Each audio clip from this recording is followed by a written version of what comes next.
Goeie woorde. Ek weet ek nog nie gegroet het nie, dit is vir my lekker om op die saam met julle te wees en die Here se naam groot te maak. Ons is almal familie. Amen. Ons is almal kinders van die Here, is ons nie? Halleluja. Deur wedergeboorte, deur redding en deur Jesus Christus, is ons familie van mekaar. Halleluja. Jy is my broer en my suster in Christus. Amen. En my Vader is in die hemel, ons Vader is in die hemel. Net ons is in die hemel. My naam is Leon en my vrou se naam is Elana en ek het twee baie besige seuns. Brent en Janus. Baie dankie vir die voorreg om vanmôre vir u te bedien met die woord van die Here en ons bly daar in Shelly Beach. Nou wil ek vir jou sê, soos hulle vir my gesê het, toe ons so toe trek, toe sê hulle, dis lekker om op vakansie te hou, dis nie altyd so lekker om te bly nie. Maar dit daar gelaat. Ek is baie lief vir die Here Jesus, ons julle gesin is. En ek glo sy woord, en ek glo sy woord in konteks, en Suid-Afrika die woord van die Here nodig. Suid-Afrika die Here nodig. Ons het nodig om by die Here te bly, ons het nodig om by God te bly. Politiek is nie die antwoord nie. Ekonomie is nie die antwoord nie. Noem dit maar, Jesus is die antwoord. Amen. En hy sal altyd die antwoord bly. Amen. Daar is hy dan. Baie dankie aan Lauren, Zelda en Marie vir julle gasvryheid, waardeer dit opreg. Baie lekker gekuier. En dankie vir eers gemeente se gasvryheid om vanmôre hier saam met u te wees. Jy kan saam met my blaai na die boek van Johannes, Evangelie volgens Johannes, die 12de hoofstuk. En wat die Here op my hart gelê het om met u te deel vanmôre is: as die koringkorrel nie in die grond val. As die koringkorrel nie in die grond val. Nou besef ek, hierdie is mieliewêreld en dan maak ons dit relevant en ons sê as die mieliepunt nie in die grond val. Amen. Johannes 12 en ons gaan daar lees vanaf die 20ste vers tot en met die 27ste vers. Johannes 12 vanaf vers 20 tot en met die 27ste vers. En daar was sommige Grieke onder die wat opgekom het om op die fees te aanbid. Hulle het na Filippus gegaan wat van Betsaida in Galilea was en hom gevra en gesê: "My Heer, ons wil Jesus graag sien." Filippus kom en sê dit vir Andreas en Andreas en Filippus vertel dit weer aan Jesus.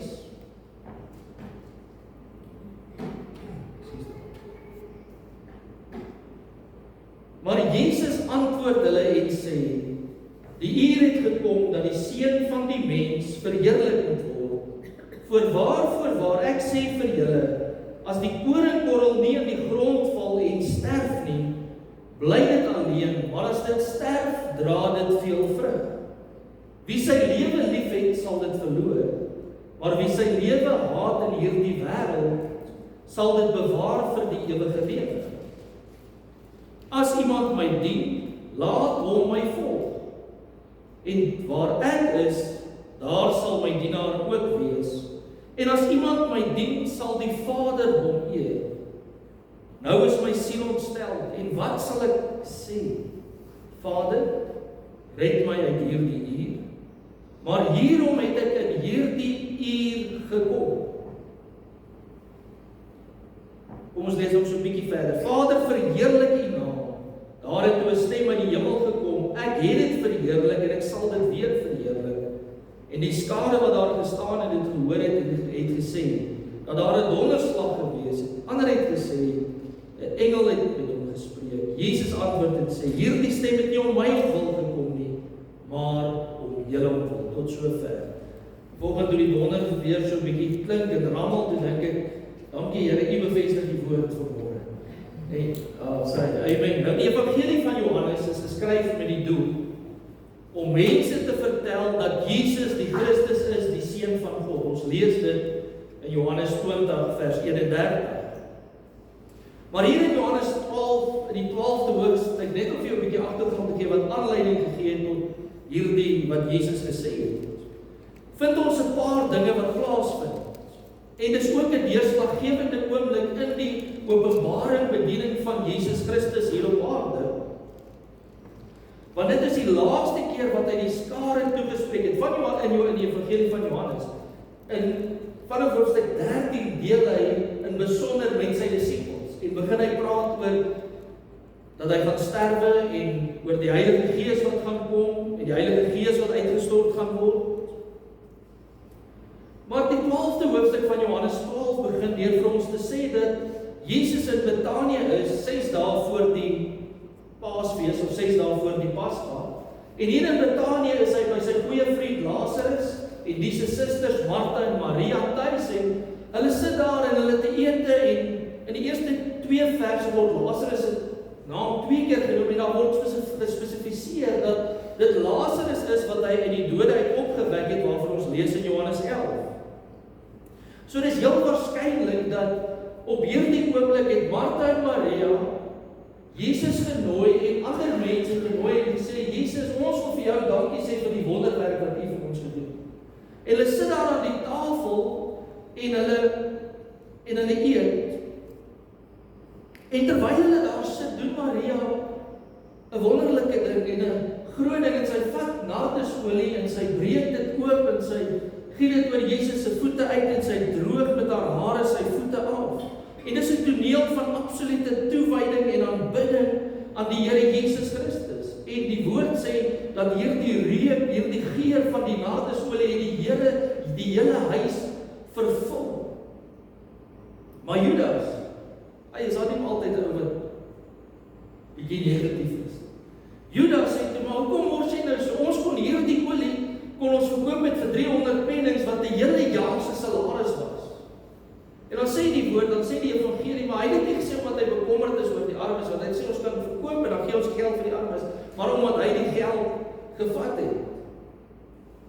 Maar Jesus sê vir hulle, los haar uit. Sy doen dit met die oog op my begrafnis. En nou weet ons die dag toe Jesus gesterwe het, was die dag van die voorbereiding voor die groot dag, die Sabbat van die fees. En hulle het Jesus moes hulle vinnig van die kruis afhaal om die graf te sit voordat die son gesak het, om te voldoen aan die wet. En hulle het hom nie gebalsem nie. Nicodemus en Josef en Arimatea sy liggaam van die kruis afgehaal en in die geleende graf gesit. So daar was nie tyd nie. Daarom het die vroue die Sondagmôre gegaan met die balsem om sy liggaam te gaan balsem. So hierdie was 'n voorafskaduwing wat Maria hier gedoen het van Jesus se kruisdood.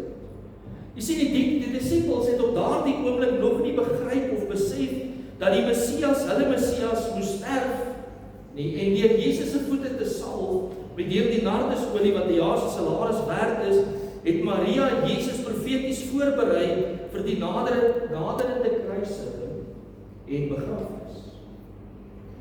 En dit is 'n daad van liefde en geloof wat die waarheid erken het, wat die disippels die op daardie oomblik begryp het.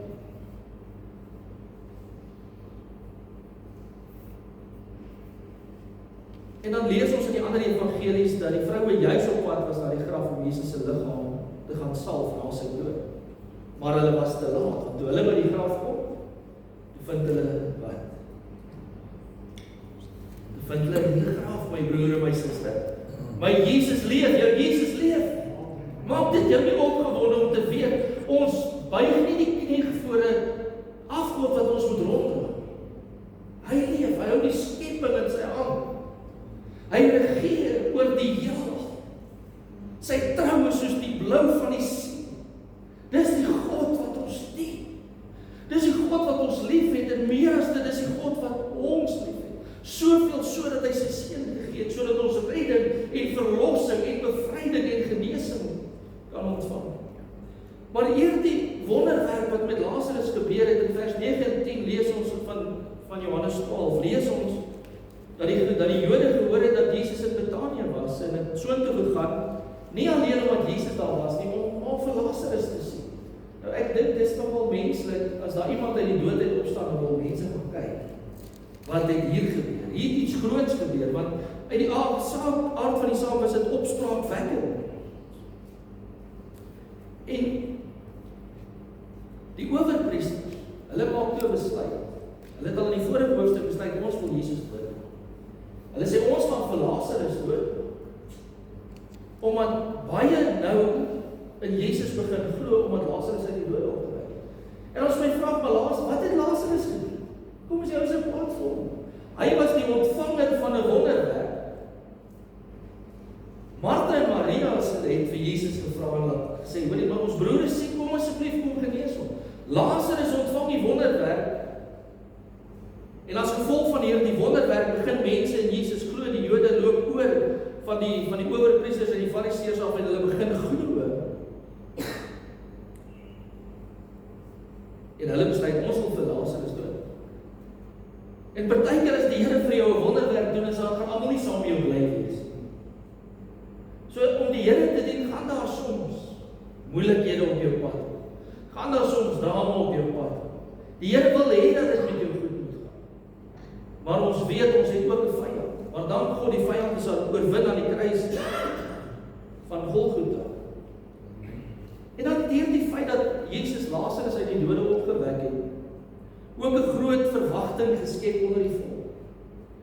Onthou, hulle het die Messias verwag, hulle het 'n koning verwag wat hulle gaan kom verlos van Romeinse onderdrukking.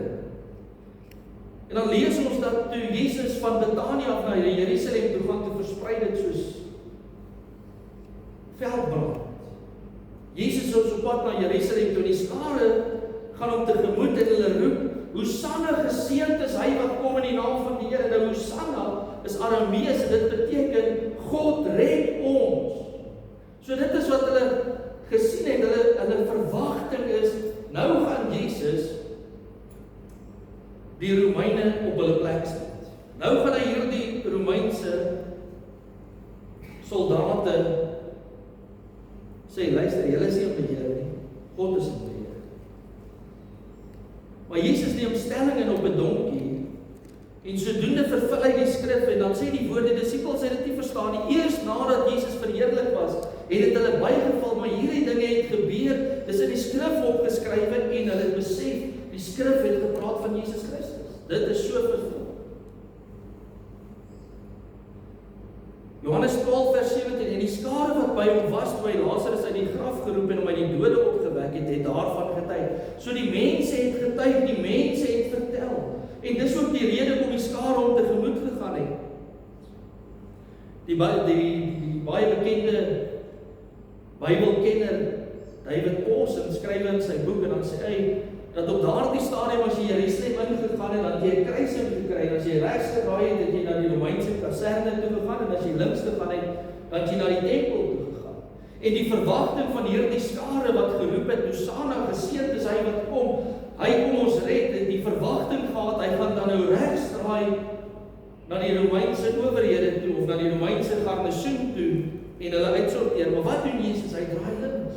Want hy is besig met sy Vader se besigheid, en hy gaan op na die tempel, en hy reinig die tempel, en hy sê, die huis van my Vader moet die huis van gebed wees vir al die nasies.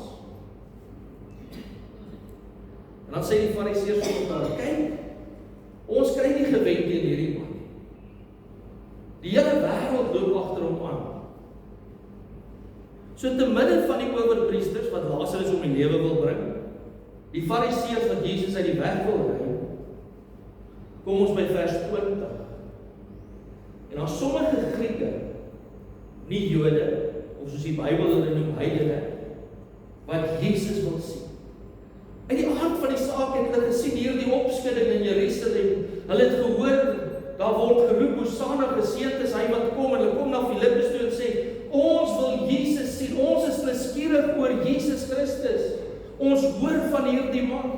En dit is altyd goed, liewe broer en suster, om te getuig van Jesus Christus, want dit maak mense nuuskierig oor Jesus Christus.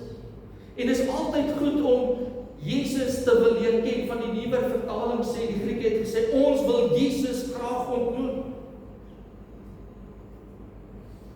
Ons wil Jesus graag ontmoet, en Filippus gaan vertel dit van Andreas, en Andreas is 'n interessante karakter in die Bybel, want elke keer, ons lees net 3 keer van hom in die Bybel, maar elke keer het hy iemand na Jesus toe gevat. Hy is die een wat vir Petrus vertel het van Jesus Christus. Hy is die een wat na Jesus Jesus toe gegaan het saam met Filippus en vir hom vertel het van die Grieke. En interessant, dat op hierdie stadium, elke keer voor dit, as 'n heiden na Jesus toe gekom het, en gevra het vir 'n wonderwerk, het hy gesê, ek is gestuur na die skare van Israel. Ek is gestuur na die Jode. Maar hier antwoord Jesus op 'n ander manier. En hy sê, die uur het nou gekom, dat die seun van die mens verheerlik word. En as ons dink aan verheerlik word, en Jesus het hier gepraat van sy kruisdood. Hy gaan, en dis een van die paradokse van die skrif, Jesus is juis verheerlik, omdat hy aan die kruis gesterf. As ons dink aan verheerliking, dan dink ons, die mense sou dalk soos by die toekenning gesê, Jesus van Nasaret, hier is vir jy 'n toekenning, het Lazarus uit die dode opgewek, en almal sal juig. Maar Jesus sê, nee, dis nie dit werk. Sien, die ander heidene wat hom toe gekom het, was daar die Kananeese vrou. En Jesus het vir haar gesê, sy sê, my dogter is siek, en Jesus het aanvanklik haar nie eers geantwoord. En die disippels sê, ag Here Jesus, hierdie vrou pla ons, antwoord haar asseblief. En toe sê Jesus, wil ek stuur vir die skape van Israel. En hy sê vir haar, dis nie mooi om die brood van die kinders te vat en dit vir die hondjies te gooi. So in wese sê hy vir hierdie heidene, vrou, jy's op. En dit klink lelik, maar in konteks verstaan wat Jesus hier sê. Maar sy kies om haarself te verneder en te sê, ja Here, maar die hondjies eet daarom van die krummels wat van hulle basis se tafels af. Sy sien genade in sy woorde, en ek wil dink sê, ek is doodseker sy het 'n Jack Russell of 'n Foxterrier gehad, en van 'n tafel afval is vinnig opgeëet. En Jesus sê, die uur het gekom dat die seun van die mens verheerlik moet word. En 3 keer tevore in die evangelie van Johannes lees ons dat, ek sê 2 kere, dat hulle Jesus wou skade aandoen. Johannes 7 vers 30, toe hulle probeer om hom gevange te neem. Niemand het die hand aan hom geslaan nie, omdat sy uur nog nie gekom het nie. Vers 8 vers 20, hierdie woorde het Jesus gespreek by die skatkis, terwyl hy in die tempel geleer het. Niemand het hom gevange geneem nie, omdat sy uur nog nie gekom het nie. En in Johannes 2 vers 4 en Johannes 7 vers 6 het Jesus self gesê, daar eerste by die bruilof in Kana in Galilea, wat hy vir sy ma sê, vrou, wat het ek met u te doen? My uur het nog nie gekom nie, by die eerste wonderwerk. En Johannes 7 vers 6, my tyd is nog nie daar nie, maar die hele tyd is altyd daar. Vers 24 sê die Here Jesus, as die koringkorrel nie in die grond val en sterf nie, bly dit alleen.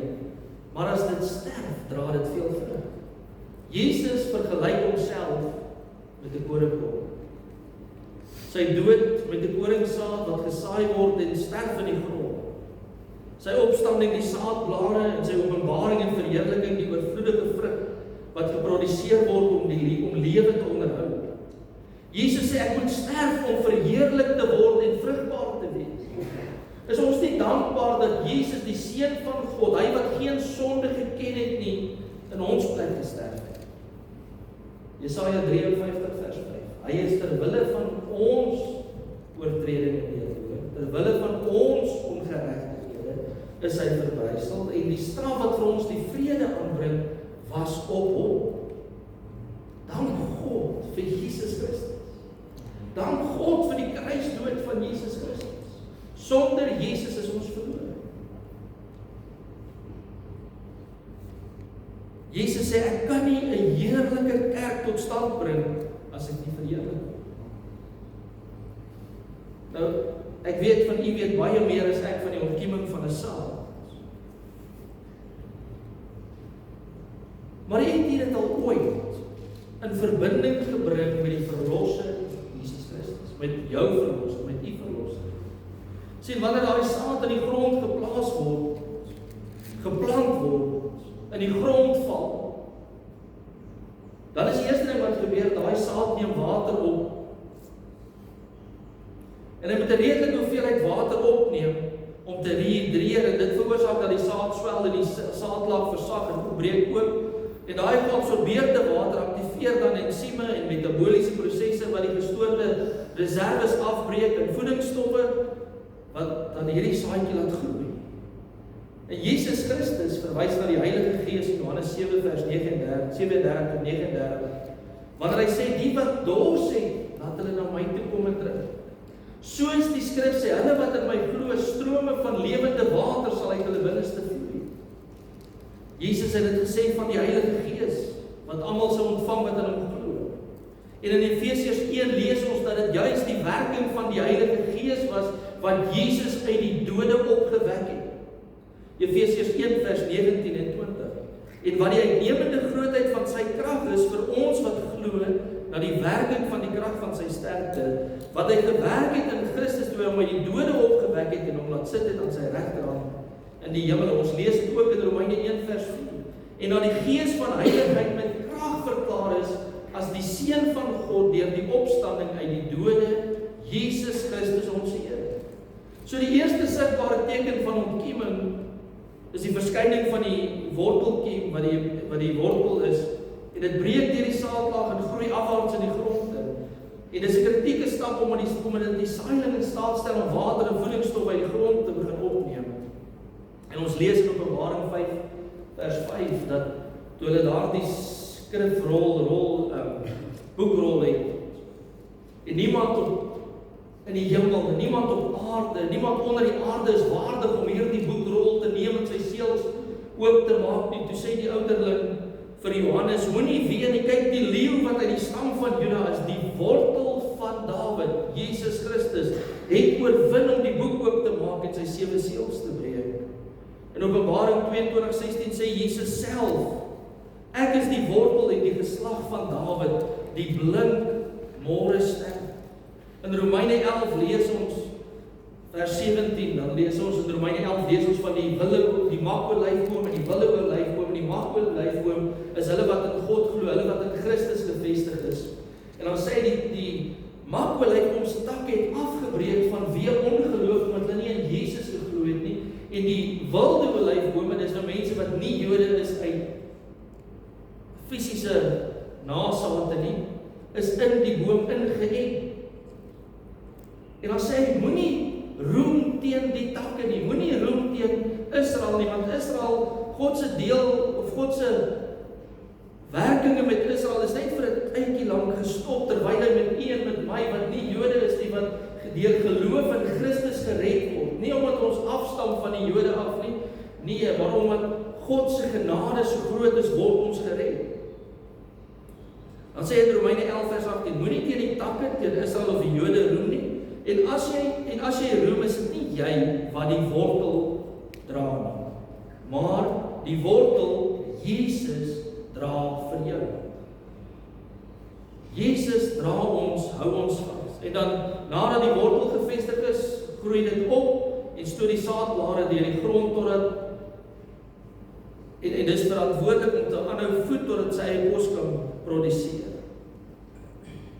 So Jesus leer ons, hy moet sterwe, sodat ons gered kan word. En hy het gesterf en opgestaan.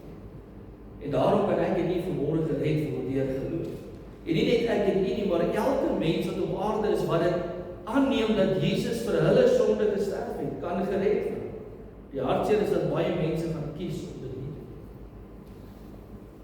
Gaan eerder vir hierdie wêreld lief wees. En dan leer Jesus vir ons in Johannes 15 dat hy die ware wynstok is, en dat elke loot wat in hom vrug dra, gesnoei sal word om meer vrug te dra deur die Vader wat die landbouer is. So vers 24 word die dood en opstanding van die Here Jesus geillustreer as die koringkorrel, die noodsaaklikheid, die oorsaak in die grondval. In die grond sterf, bly hy nie alleen nie, dis onselfsugtig. Die opstanding bring voort veel vrug en die doel is om die redding vir die redding van die wêreld. Nou vandag weet ons deur navorsing min of meer in die ontkiemingsproses werk. In Jesus se tyd het hulle nie daardie kennis gehad. En dan gaan Jesus verder en hy sê dat wie sy lewe liefhet in hierdie wêreld sal dit verloor. Maar wie sy lewe haat in die wêreld sal dit bewaar vir die ewige lewe. En moet ons dit baie mooi in konteks sien. Hierdie waarvan Jesus praat, hy wat sy lewe haat in hierdie wêreld, is nie 'n tiener wat kwaad is vir sy ouers en sê ek haat my lewe nie. Dis nie wat Jesus hier bedoel nie. Wat Jesus hier sê is dat jy en ek vir hom so lief moet wees dat enige ander liefdes in ons lewens in vergelyking lyk soos haat. My liefde vir God moet nommer 1 in my lewe wees. My liefde vir Jesus Christus moet nommer 1 in my lewe wees. Want jy sien, as ek lief is vir Jesus, gaan dit nie vir my moeilik wees om lief te wees vir my medemens. Jesus sê in Johannes 13, en ek weet vandag is daar mense wat wonderwerke jaag en al hierdie dinge jaag, maar wat sê Jesus? Wat is die kenteken dat mense sy disippels is? Hieraan sal die mense weet, Johannes 13 vers 33, 34, 35, dat julle my disippels is, as daar liefde onder julle vir mekaar is. Liefde onder julle vir mekaar is. So Jesus sê, ek moet bo alles vir hom lief wees. Niks moet vir my belangriker wees as my verhouding met die Here Jesus Christus. En dan sê Jesus vir die destydse toehoorders en ook vir u en my in 2025, as iemand my wil dien, laat hom my volg. Ons moet sterf saam met Christus. Saam met Christus. Ons moet saam met Christus sterf, sodat ons saam met hom opgewek word. En ons glo dit, daarom laat ons dood, want ons word saam met Christus begrawe deur die doop, sodat ons saam met hom kan opstaan in 'n nuwe lewe. Galasiërs 6 vers 14 skryf Paulus, maar wat my betref mag ek nooit roem nie, behalwe die kruis van ons Here Jesus Christus, deur wie die wêreld vir my gekruisig is, en ek vir die wêreld. Dood te wees vir die wêreld, maar te lewe vir en tot God. Waar ek is, sal my dienaar ook wees, en as iemand my dien, sal die Vader hom eer. Wat 'n groot belofte. As iemand my dien, sal die Vader hom eer. 'n Merkwaardige belofte. Die beloning om Jesus te volg en om te dien is om eer van God die Vader te ontvang. Hierdie eer is beide beloning en erkenning.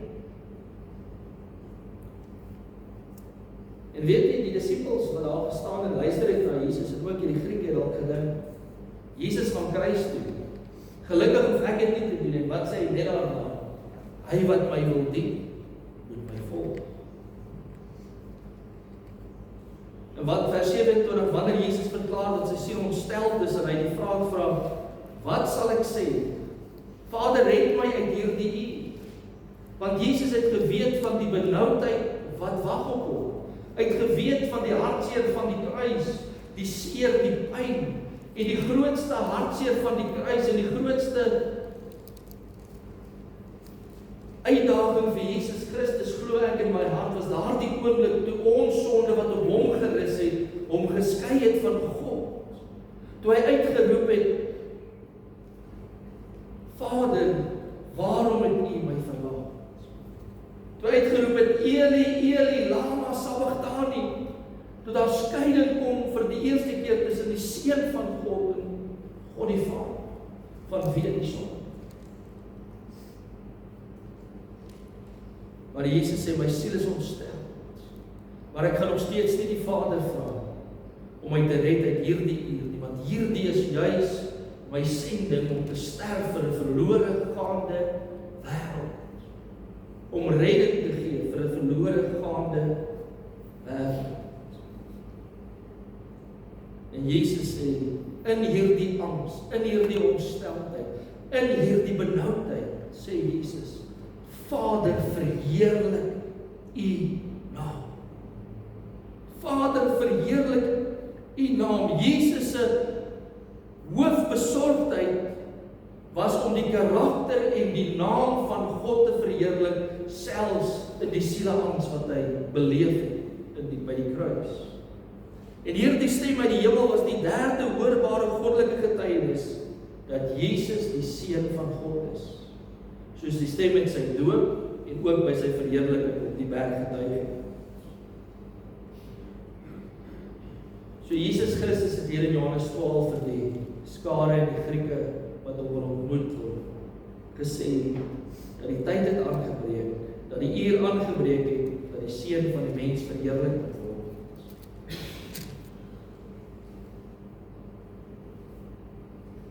Jesus sê, ek gaan kruis, ek gaan sterf.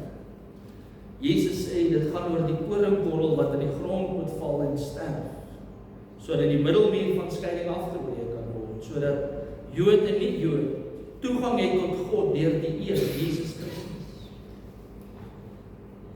Wanneer ons in ons dag en tyd bid, dan weet ons, wanneer ons oop maak en ons sê, Vader, ons kom na U toe, dan weet ons dat God luister en hoor. Maar weet jy die Ou Testament, die tyd, was dit net een mens beskore, een keer 'n jaar om in die teenwoordigheid van God te bring. En dit is die Hoëpriester. Wat 'n voorreg het ons deur Jesus Christus, wat ons ewige Hoëpriester is. Die koringkorrel wat sterf en veel vrug sal dra. Jesus se verheerliking was toe aan die kruis vasgenaal en opgelig is vir die wêreld om te sien. In sy vernedering het net die teenoorgestelde gebeur. In Korintiërs skryf Paulus en hy sê, as die wêreldheersers geweet het wat hulle doen toe hulle Christus gekruisig het, sou hulle nooit die Here van die heerlikheid gekruisig het. Die duiwel het op daardie oomblik gedink hy het oorwin. Hy het God uitoorlê. Dis wat hy gedink het. Maar Sondagmôre toe staan Jesus op by die graf. En hy is oorwinnaar oor die dood en hel en hy leef tot vandag toe. Hy is die verheerlikte, verreëse Here Jesus Christus. Die laaste lied wat ons gesing het, anointed and holy one. Die volgende vers sê, the risen and exalted one. Die verreëse en verheerlikte Here Jesus Christus is wie ons aanbid. In Jesus se dood lê daar vir ons lewe. In Jesus se wonde is daar vir ons genesing. In sy vernedering is daar verheerliking. Want in die skynbare toestand van verslaande het Jesus Christus oorwin. Daarom kan ek en u oorwinning leef. Romeine skryf Paulus en hy sê ons is meer as oorwinnaars deur Christus wat ons liefgehad. Wat is meer as oorwinnaar? Dis 'n bokser wat in die boksstryd veg en hy slaan en hy vat houe. En hy wen die geveg met 'n blou oog. En hy kom by die huis en sy vrou sê, geef my jou check. Die vrou is meer as oorwinnaar. En net so Jesus het vir ons die geveg geveg. En hy het vir ons die oorwinning gegee. Wat 'n wonderbare Jesus Christus dien ons. Galasiërs 5:24. Die wat aan Christus behoort, het die vlees, die sondige natuur, met sy hartstogte en begeerlikhede gekruisig. En net soos Jesus die Vader se naam verheerlik het deur gehoorsaam te wees, gehoorsaam tot die dood aan die kruis, so behoort ons ook, as kinders van die Here, gehoorsaam te wees aan God en aan Christus, en deur die leiding van die Heilige Gees veel vrug te dra, sodat die Vader verheerlik kan. My lewe moet gaan soos Jesus se lewe gegaan het. Vader, wat is U wil? Vader, wat wil U hê moet ek doen? Elke besluit wat ons neem elke dag. Hoe bou dit die koninkryk van God? Hoe dra dit die wil van God in 'n verlore gaande wêreld? Mag die woord van die Here aan die harte geseënd wees in hierdie dag.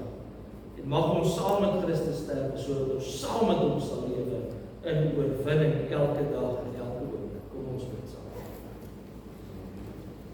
Hemelse Vader, almagtige God en Koning, U wat die skepper is van die groot heelal, U wat ons verlosser is, U wat ons gekoop het met die bloed uit elke stam, uit elke nasie, uit elke volk en uit elke taal. En ons konings en priesters van ons God gemaak. Ons loof en ons prys en eer U in hierdie dag. Here Jesus Christus, baie dankie dat U as 'n koringkorrel in die grond geval en gesterf het. En Here, dankie dat ons kan deel wees van die vrug wat dit voortgebring het. Here, help ons ook so om elke dag ons kruis op te neem, onsself te verloon, en in U te leef, en deur U te leef, sodat ons elke dag U sal verheerlik. Here, dat ons, maak nie saak wat gebeur rondom ons nie, dat ons gebed ook soos Jesus sal wees in sy ongesteldheid. Vader, verheerlik U naam. Here, dat U naam altyd in ons lewens, deur wat ons praat, wat ons dink en wat ons doen, dat U naam verheerlik sal word by God. In die naam van Jesus Christus vra ons dit en ons prys U. Amen. Amen. Amen.